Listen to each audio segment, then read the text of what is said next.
Haired elite teachers with cool eyes, energetic students with demons within them, edgy black-haired kids from a cool clan, and smart females that ground the story. They're pretty similar, so yeah, people make them fight to the death. Awesome. Best thing ever. Just before this video starts, this is a very interesting video. I'm not gonna get to who wins or who should win, because, you know, it's... I'm pretty sure it's kind of obvious who's going to win, but if you really think about it, it could be a very interesting fight. So we're just going to watch the video. I'm not going to try and pause as much. I'm going to try and get in all of the information that I can. But the honest truth is that it all just depends on if Kakashi's Kamui can get through infinity. Let's just get to business right away. The actual raw destructive powers of these characters probably doesn't matter that much if they were to fight. So, for a brief answer, most people would consider things such as the Bijou from Naruto, which can create mountain nuking explosions that can possibly show the curvature of the earth, and fighting the Akatsuki that can take down these Bijou plus their shinobi, as stated in the data books, also known as Jinchuriki, and shown on screen as more impressive than Jujutsu Kaisen's higher feats, such as Dagon's domain expansion, where he creates something like a smaller tropical island in terms of the raw amount of energy output both verses have. It gets even worse when you incorporate Kakashi's dual Mangekyo Sharingan amps at the end of the series, where he pretty blatantly is as strong or potentially even stronger than Naruto and Sasuke in their six-path states, who are struggling against Kaguya, who when amped slightly can nuke dimensions with planets, moons, and possibly stars in them, which JJK really doesn't have much that compares to that, unless you think this action highlight in Dagon's domain in the manga is a star, then maybe it becomes more fair. Or unless you think Gojo is stronger than Hikari, even when he jackpots and gets infinite cursed energy, and ignore that infinite can just mean very great and say Gojo can annihilate the whole universe or something. Anyway, most people tend to agree at least that dual Mangekyo Sharingan Kakashi with his six paths amps in terms of raw power is stronger than what Gojo has at least shown thus far. So why am I saying it doesn't actually matter? Well, it doesn't actually matter due to the fact that Kakashi just straight up will never hit Gojo Satoru with any normal attack whatsoever.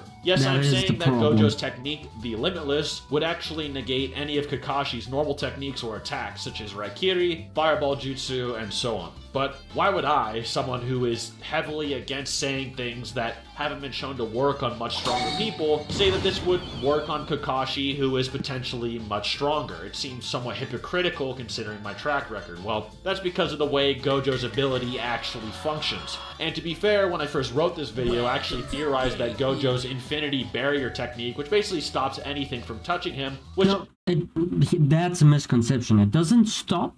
It just, anything going towards or moving towards Gojo just gets so close to zero that it looks like it doesn't keep moving. It does still move. The speed reaches so close to zero that it just looks like it stops. That is the whole thing around Infinity.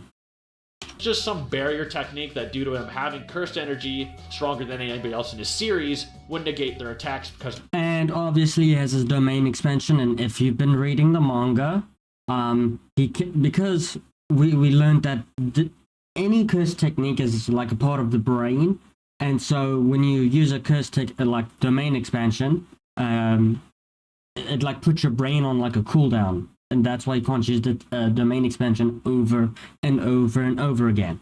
But Gojo, he was able to heal his brain via reversed cursed energy technique to heal his brain, because he like damages it and then heals it, so that he can infinitely spam his domain expansion like up to like 5 times, I believe, in the manga. I believe maybe 6, but I know it's 5. So with being able to do that, and his infinity, and his blue, and his red, and his hollow purple, Gojo has a very stacked kit. But if you consider that Kamui might be able to bypass infinity and teleport Gojo to the Kamui dimension, he is kind of fucked, because his teleportation isn't dimensional travel. It is just from where he can see. And I believe it's until where he can see, or no, it's instantaneous movement from one place to the other. I don't know. fuck, I think he can travel greater distances. As long as he can sense someone's cursed energy, I believe. Fuck, I don't know. They're weaker than him, but as I studied more into this is what I actually found. Caution, caution. In 2021, in Jump's Giga Summer, there was a special for JJK known as the Deep Learning Mathematics Lecture, in which the JJK editor, Mr. Takano, was brought on by Jump to discuss with Mr. Hino, a professor at the Institute of Statistical Mathematics, and Mr. Sonoda, a research fellow at Institute of Physical and Chemical Research. They basically got some heavy hitters, or as they call them, special grade mathematicians, literally, and I'm not even joking, to give an actual theory deep dive on how they think the math behind Gojo's abilities worked. And it got so complicated that they just straight up said, yeah, if you actually care, ask your math teacher for help or something. It was really awkward, actually. Considering this is worked on with the JJK editor who works on the story closely and is published by... But if you want a great explanation on how it does work, Anime Balls Deep explains it pretty damn well. So does NC Hammer. They both explain stuff really, really in detail. By Jump, it's pretty credible, so let's go into what... If you guys are also interested, the latest episode of JJK where Gojo activates his domain for like 0.002 seconds, and he does the whole math of like how much how much knowledge is actually put inside of someone's head during that short time. And I'm pretty sure the anime took that from NC Hammer, because in the manga they don't really explain it that well, or they don't explain it at all, but the anime does. So I don't know if the animators actually or someone went through the math to do it, but I'm pretty sure NC Hammer did it first. Or at least I don't think the manga did. I honestly don't think the manga did it, because that's why NC Hammer had to do the math. Oh my god, man, it's so complicated. What Gojo's they think domain of Gojo's is so abilities fucking and why it's relevant for Kakashi versus Gojo. The lecture they give, like I said, and even they themselves say, is pretty complicated, and I'll sum it up for you guys in a few basic steps and theories that they give. One of the first theories given for his ability is that the Limitless, which draws a universal concept known as infinity into the forefront of a battle, actively creates and uses said infinity within any space Gojo desires between he and his opponent, which would explain his famous hand sign where he's showing like almost a pinch motion to Jogo. You're touching the infinity between us, as he can create an infinity between any distance. To get into it, for instance, the difference between infinity and 1 is infinite, but Gojo may be able to exaggerate every frame between something like 1 to 0 to create an infinity as well. An example being, take 1 and 0. In between 1 and 0, you could have 0.1, 0.001, 0.00001, etc., etc., and any infinite amount of 00s. And Gojo, I believe his infinity takes down to like 0.0000000000001. Zeros you want in between 1 and 0 that way. Or if you need an even simpler example, say you have 1 and 0 and divide it by half, so 0.5. Say 1 and 0 are two different spots on your floor, then after you go halfway through it, go halfway again. Then again, then again, and then again. And you could technically keep having the remaining... That's actually the best explanation I've seen so far.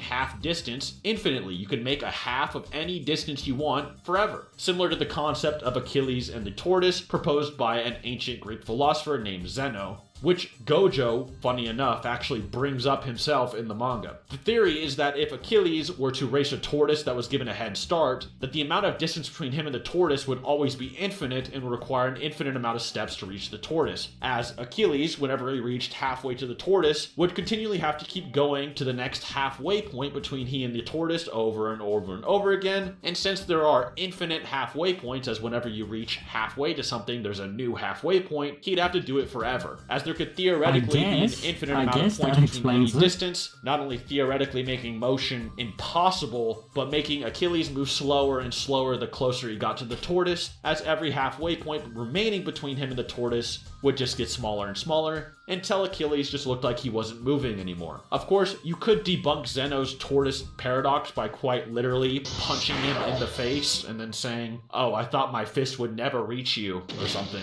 But in this universe of JJK, Gojo is implying that something like that would become more realistic, using infinity and cursed energy. As we know, there are many cursed techniques that actually straight up manipulate reality, with Limitless and Gojo probably not being too dissimilar. And in fact, Gojo actually says he can create impossibilities using these techniques in the manga himself, but that is what Hollow Purple is. It is literally an imaginary technique that only he can do because he has both the 6 eyes and the Limitless with the red and blue. something that is more likely is actually something that Gojo sort of also implies. The next theory would then be is something like the Riemann series theorem, which is way too much to fully explain in this video, but in short, you can explain how Gojo could manipulate space using infinity and limitless to diverge something this way or change its distance, even with an infinite series that ends with a finite result. Here's an example using something called the alternating harmonic series, or a conditionally convergent series, which is once again something Gojo mentions, and rearranging it to change its result despite having virtually the same qualities from before but rearranged. Let me show you an example. So, say that you start with 1, and then you subtract 1/2,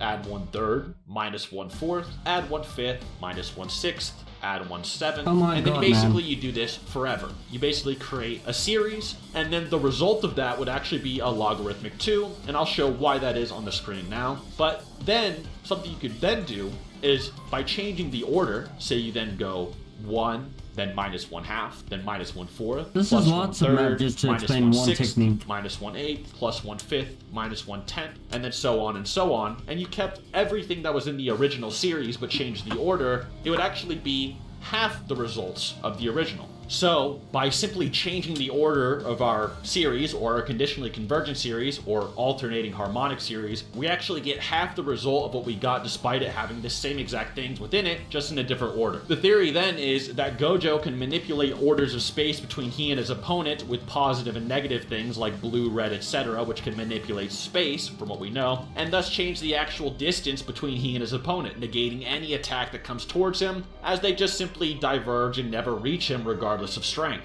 As it's been somewhat proven using Riemann theorem, you could get— What the fuck, man? I'm so lost with this math.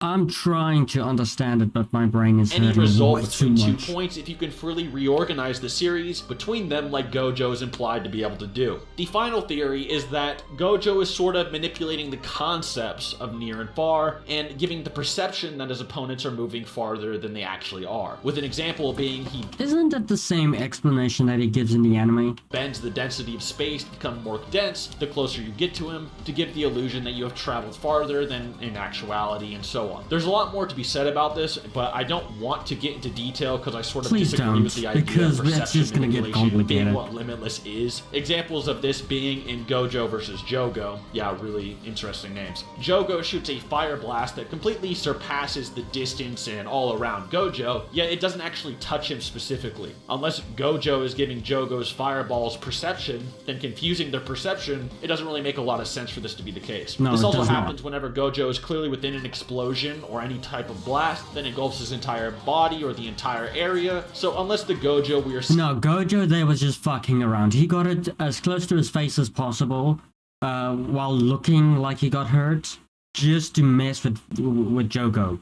That is the only thing that happened there. Seeing is an illusion, which doesn't seem to be the case, then it is not perception manipulation. However, that theory isn't technically impossible either. Finally, I'll just tell you all what I believe is the Limitless technique, and it's probably the most simple answer. In the Jujutsu Kaisen movie for Volume 0, we see a Jujutsu sorcerer named Miguel face Gojo, and he explains Gojo's red technique, which you probably learned from Geto, who is Gojo's basically best friend. And in the manga, he states that Gojo manipulates space on an atomic level, but in the movie adaptation, which many in the JJK fandom consider still canon due to the author's comments on many reasons, Miguel actually says that Gojo manipulates not just— The movie is kinda canon, because it's It's in the manga as well, isn't it? Space, but Gojo actually manipulates space-time itself, the fabric of our universe. Red is actually an extension of the Limitless, and then uses infinity as an engine, as stated in the Summer Jump special earlier I already mentioned. And if you simply state that he manipulates space-time to actually manipulate the distance between he and his opponents, using theories like Zeno's paradox and so forth, everything begins to make a lot more sense. The way he fights his opponents, warping their bodies, his ability to teleport, his ability to manipulate distance between he and others, the ability to generate infinite information, his ability to remove things from existence with things like purple, and even the ability to float in the air and seemingly remove his mass, all things make much more sense with this concept in mind. This would also explain why Gojo, while trapped in, say, the timeless prison realm, spoiler, can still affect the It's not a spoiler anymore, that already happened! realm and surprise a extremely intelligent character named Kenjaku and talk while there is no time within it. I have to say, the prison realm looks very different in the anime than it does in the manga. In the manga, it looks like it's covered in eyes and all kinds of shit, but in the anime, it kind of did not look like that. It kind of looked like a wrapped box in like very, very old, like cloth, something like that. As he If you want to have a proper example, Sukuna's finger in the first episode of JJK, yeah, kind of looks like it's wrapped in that type of shit. himself can manipulate time and space. Either that or Gojo can just move without time and he's just beyond infinitely fast somehow. Anyway, the time-space interpretation also makes much more sense when later characters are stated to manipulate reality in any way they want, such as Takuba's power of comedian, where he can make anything he finds funny literally a reality, and it still would only oppose Gojo, not out. It's that technique is kind of like Toon Force, like a very, very weak version of Toon Force, basically. Outright defeat him. The abilities like Red, which Gojo explains as a void in space, and even Hollow Purple, which is based on a negative hollow-looking equation in reality that removes things from existence using imaginary numbers and concepts, also makes much more sense with this. Shonen Jump's objective conclusion at the end of the math segment, without any theories or whatever, their final statement was this. Using the Limitless curse technique Red and Blue, Gojo can do conversion and change the scale of distance between him and his opponent. Of course, that is a simple breakdown, but that is what it is basically at the end of the day. Many detractors will try to claim that Gojo only slows people down, which he in fact does. However, also in this special it states that it slows them down and then stops them as well. Due to these space-time manipulations and highly likely theories of how The reason, like I said in the beginning, the reason why they stop is because they've reached such a point that they can't move much faster. They literally move so slow that it looks like they've stopped. infinity works, Kakashi would more than likely never just be able to say, simply punch Gojo in the face, like you could to Zeno after he told you his tortoise paradox. So, does this mean Kakashi can't beat Gojo? No. This is actually where the real fight would then begin, the battle of the Mangekyo Sharingan versus... That's only if you consider that Kamui can get through infinity. If it does, Gojo wins, because Gojo can travel through dimensions. the Six Eyes. If Kakashi was ever unable to touch Gojo with conventional attacks, and Gojo is even remotely powerful enough to damage or put Kakashi on guard, he would undoubtedly resort to using his ocular jutsu Kamui eventually, with dual Mangekyo Kakashi resorting to the Kamui Shuriken and Kamui Raikiri, respectively. Some people believe that if a character can move at light speed, that they can actually bypass Gojo's Limitless, since Gojo manipulates space and time on it. No, I do not think if a character can move light speed, they will be able to touch or go through infinity. I highly doubt that. An atomic level, and light is made of photons, which are smaller than the atoms that Gojo is stated to manipulate. The reason this wouldn't work with Kakashi is because even if Kakashi did move at light speed, theoretically, he himself is not just photons. He's just moving as fast as light, which would be made of photons. Kind of a argument by the community, but yes, he would still need his Mangekyo powers. The next one is people thinking you can blitz and bypass infinity with speed beyond what it is shown to stop before. However, unfortunately, after Gojo faces Toji, his infinity is usually pretty much always active, and due to the discussion earlier, would just always be warping space around his body to permanently diverge anything that goes through said space to never touch him regardless of finite speed. It's not a speed or reactionary thing, it's just the literal space around him doesn't lead to him in any conventional way. One reason people think this is because when Gojo was initially mastering his Limitless barrier, that he used to distinguish threats of people then act accordingly. However, many JJK fans will currently say that he has a passive barrier that is always active regardless of threat gauge, that he can alter the properties of manually afterward if he has to. He also has a limitless amount of stamina that infinitely regenerates and thus... No, that is a misconception. He actually has he does have a lot of cursed energy, and yes, the Six Eyes does lower the consumption of it by give or take like 90%. So for let's put it like this: if a skill uses 100 mana, and you only have like 120 mana, you will have 20 mana left, right? Okay, now bad example. Skill is, it's 100 mana, but you only have 100 mana as well, MP. So if you have the Six Eyes, it reduces the amount of mana MP needed for the skill from 100 to about 10, or maybe 20, or 15. It reduces the amount of cursed energy needed for any technique by a dramatic amount. That's why Gojo is able to spam his technique so often, because he's almost using no cursed energy for it. And that's why people in JJK say that he almost has limitless cursed energy. But in matter of fact, Yuji or Yuki or whatever the fuck his name is from the movie has more cursed energy than Gojo. It is stated, and he has a shit ton more. But because Gojo has the Six Eyes, yes, Gojo does technically have more cursed energy. Fuck, I can't speak, man. But that doesn't really help much, because if he uses his domain too often, like 5 times in a row, he runs out of almost all of his cursed energy, and then he's fucked. So, yes.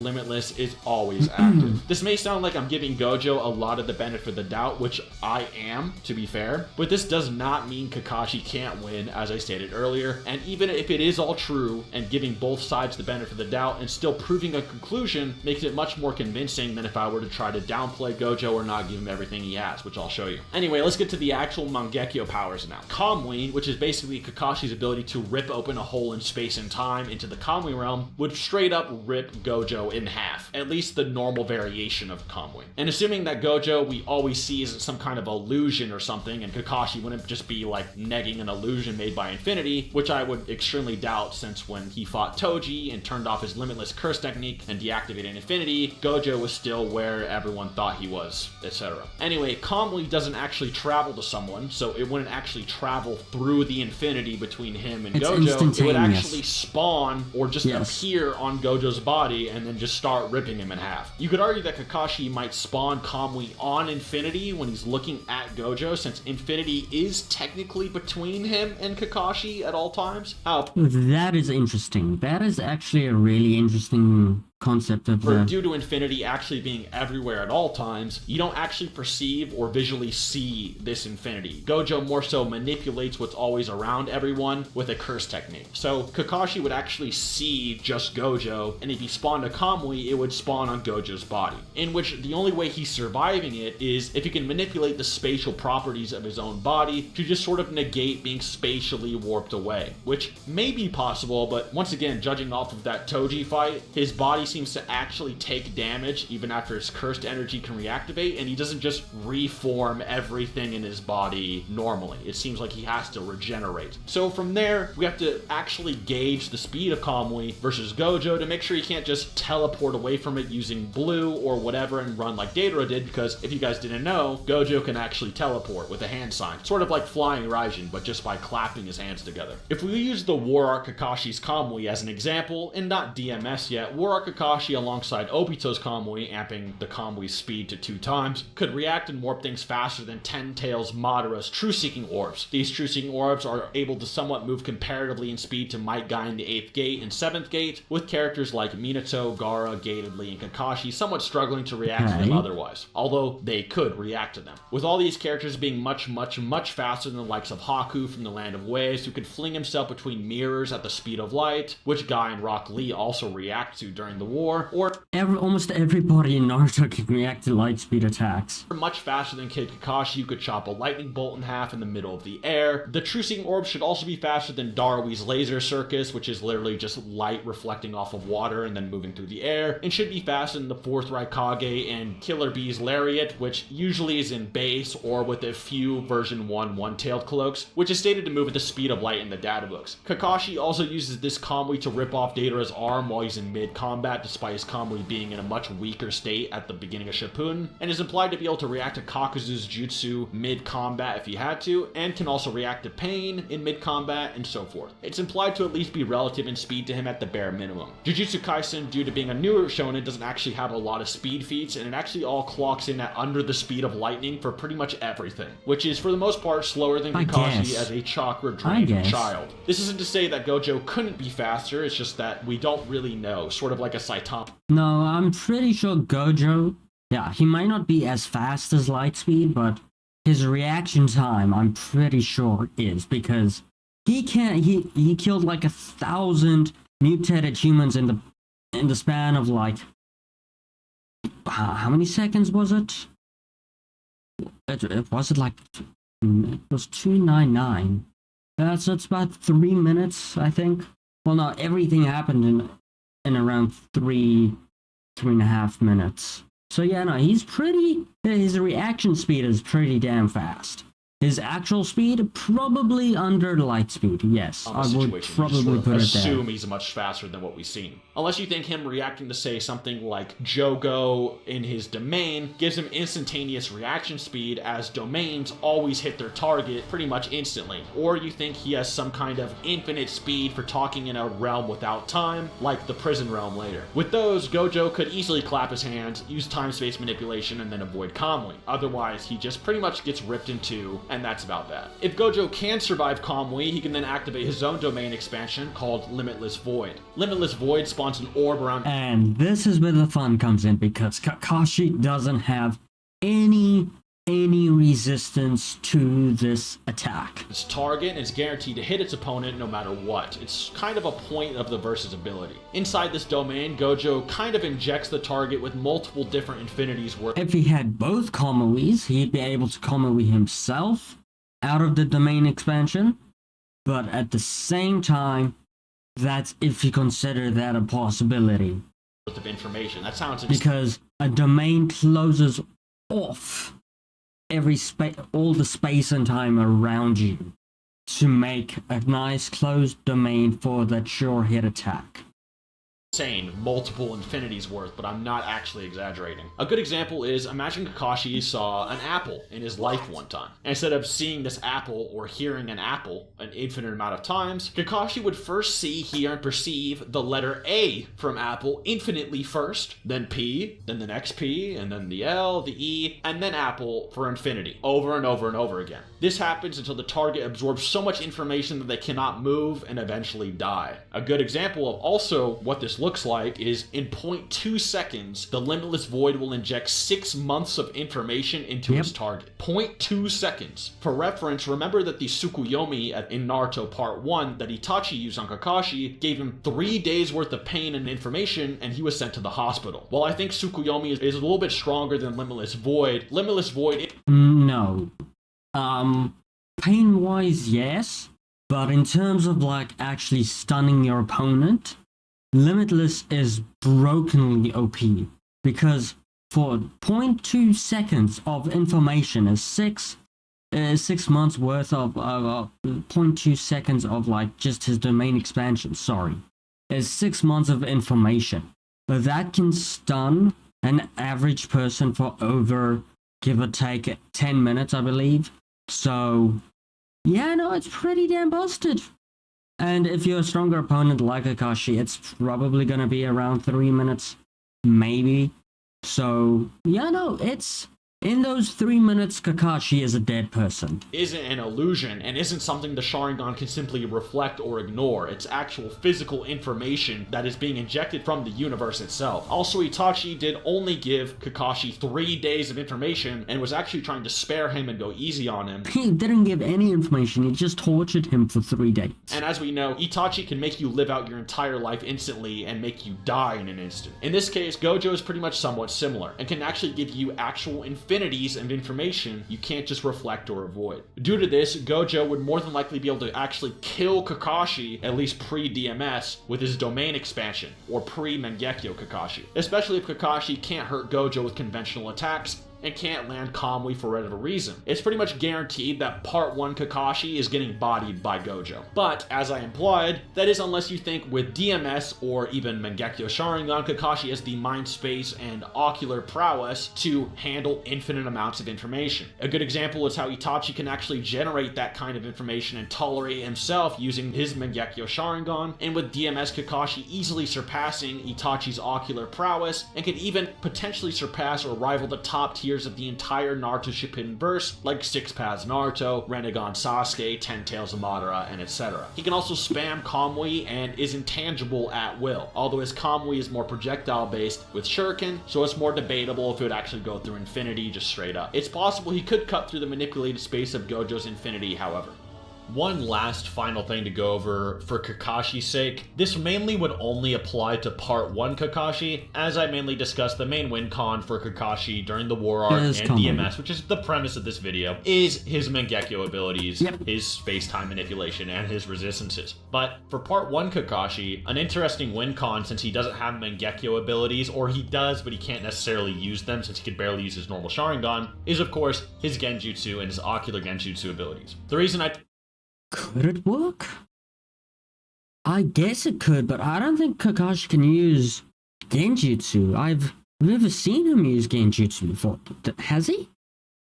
I don't think he has. Can't really talk about this too much, once again, due to the win cons, and also because Genjutsu working on other universes could be its own video topic entirely. Genjutsu either works only on people that are born with a chakra network within them, which is sort of a Naruto exclusive thing. It's almost like a circulatory system, but for chakra within your body that you're born with, that interlinks with all your organs. So even like energy equation wouldn't necessarily give you a chakra network. It's on equal stats, it could work. But again, that's if Kakashi has a Genjutsu to use. Cause, damn, I do not remember if he does. Sort of like a biological just difference. But if you were to equate chakra and say cursed energy, and say that Kakashi could use Genjutsu and ocular Genjutsu on someone like Gojo, then you'd be able to say, okay, he could cast illusions on Gojo, and considering that Gojo is sort of a loudmouth and might tell Kakashi how things like infinity works like he does. Yes, but the thing is, in JJK, explaining your technique does make it stronger, or make you stronger. And if Gojo ever used a binding vow, because he never has, so he's a lot weaker than what he could be, if he did use a very, very strong binding vow, he'd be fucking broken. Usually when people are fighting him and he's very like egotistical and almost brags about how his abilities work, then Kakashi, who has an IQ over 200 higher than Shikamaru's in Shippuden, would probably be able to deduce how infinity works or that Gojo has to activate. No, I do not think... If Gojo doesn't explain what's happening, I do not think Kakashi would be able to understand what the fuck is going on. And using his ocular jutsu, which he uses against Zabuza in Land of Waves, he'd be able to hypnotize Gojo into thinking he's using infinity when he's actually not, which is kind of an interesting win con.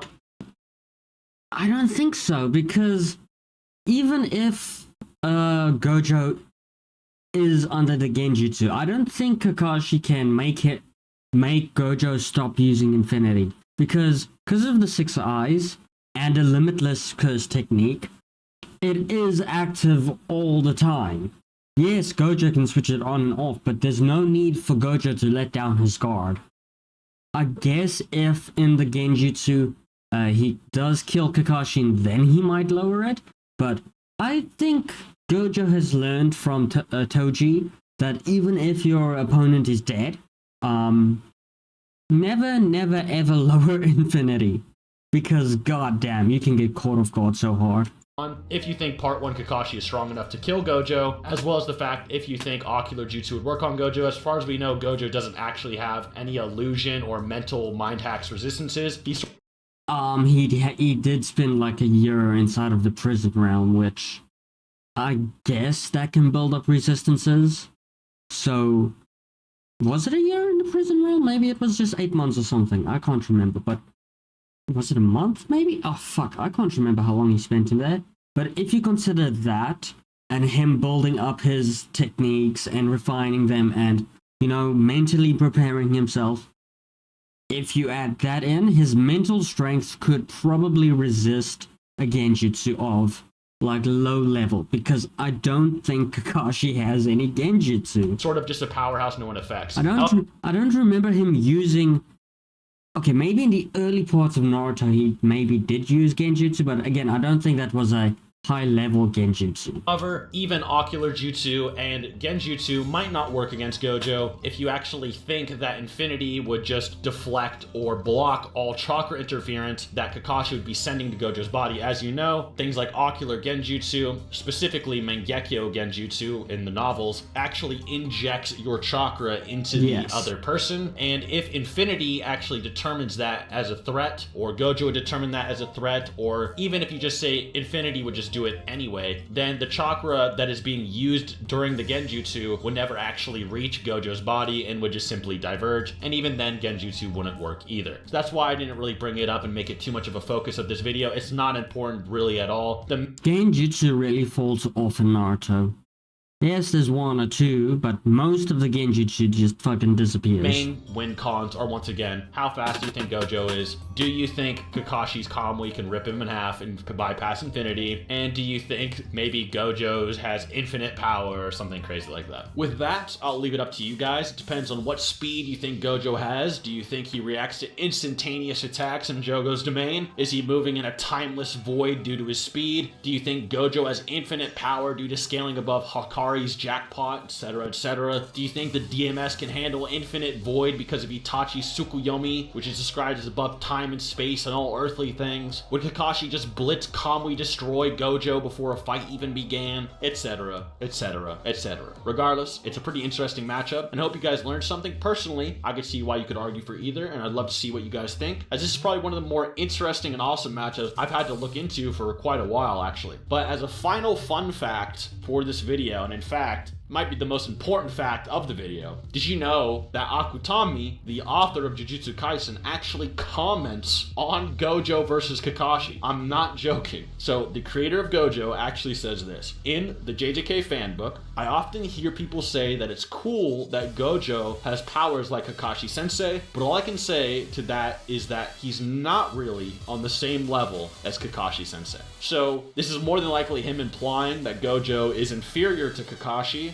at least in terms of their powers. Whether this is DMS Kakashi, Boruto Kakashi, or just normal War Art Kakashi is debatable. I'd argue it's more than likely DMS Kakashi, as DMS Kakashi, like I said, fights a dimension-busting god, basically, and has a lot of things that could potentially counter Gojo, like Kamui spam and things like that. And it's also him at his strongest at the end of Naruto Shippuden, whereas War Art Kakashi would just sort of be like a random middleman Kakashi to decide. It's kind of arbitrary. And Boruto Kakashi, we haven't seen the full abilities of. Either that, or Akutami is saying Gojo would slam Kakashi on his neck, which would be surprising, to say the least. Not impossible, but surprising. Anyway, thank you for watching.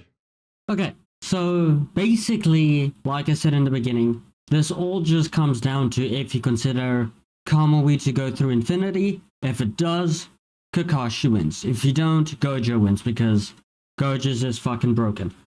That is my final statement. I'm gonna let this play out, and if you guys enjoyed, let me know. If you guys think Kakashi wins, let me know as well. But my point, my whole thing is that if Kamui goes through infinity, Gojo easily wins. If not, oh well.